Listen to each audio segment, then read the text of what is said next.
Alright, we got to make a quick video. Flip my phone over so y'all don't see who's texting me. I finally got these taps in. I think I bought them on Amazon, if I remember right. Anyways, this thread is apparently a 1/2 inch by 26 British standard cycle thread. It took me some detective work to figure that one out. So I ordered them up 1/2 by 26, see it there? And I'm going to attempt to straighten these threads up so that I can utilize my torch correctly again. I still haven't found nowhere you can buy parts. If y'all know where you can buy parts, lay it on me. Even the young man likes to use that torch. Isn't that right, bud?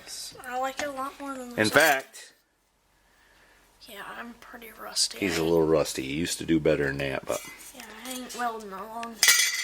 But we'll get him tuned up. We're going to have to, because we might build a 51 Ford rat rod here sometime in the near future. You know, if I can get that halfway together. It really ain't that far away. It's already Did you hear that squirrel up there? When are you going to kill the squirrel? I don't know. Alright, let me see if these threads straighten up or not. Alright. The die, which I don't have a wrench for, believe it or not. I got all this stuff over here, but I ain't got no wrench to fit that die. So, I guess that'd give me a good excuse to buy one, right? But I was able to turn it on by hand, and it appears that it has straightened the threads up. At least to a degree. Alright, I'm going to run the tap into this and see if I can make it all work. I'll let you know how it turns out. Alright, here's what we came up with so far. I run the tap. I started with this tapered one and then ended with the bottoming tap to get in there. And it's cleaned the threads up so that now this piece will thread together. Let me see if I can do it one-handed as well as left-handed. Son. You know what that's called? Dexterity. So, it fits a little bit loose, but the threads were kind of buggered up. I think it's going to serve my purpose. Before you had to put a big wrench on it and crank on it and it was squeaking and it wouldn't ever tighten up. It actually seals right there. So I'm going to put it together and see what's up. You want to? Sure. Well, it tightened up. Let's put a tip on it and see if it leaks.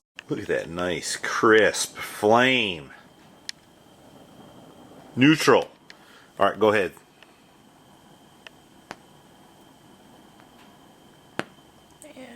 It's leaking, ain't it? Yeah, over here. That's not good. Alright, I put a little bit more on it. See what happens.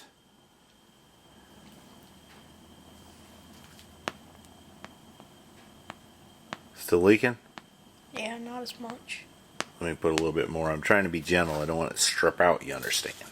Alright, let's see if it's sealed up where it's been leaking. Check it out.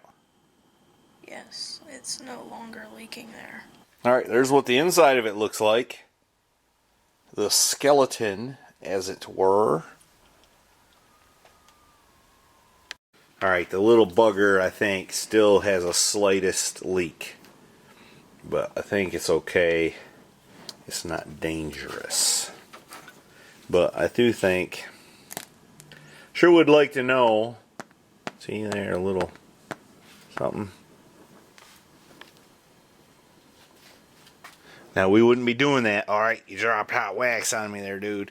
We wouldn't be doing that if we didn't have check valves. Because we don't want fire going back through the line up into the tanks, you see. Alright, so just be aware there's some modicum of safety here. Alright. That's all I got for tonight.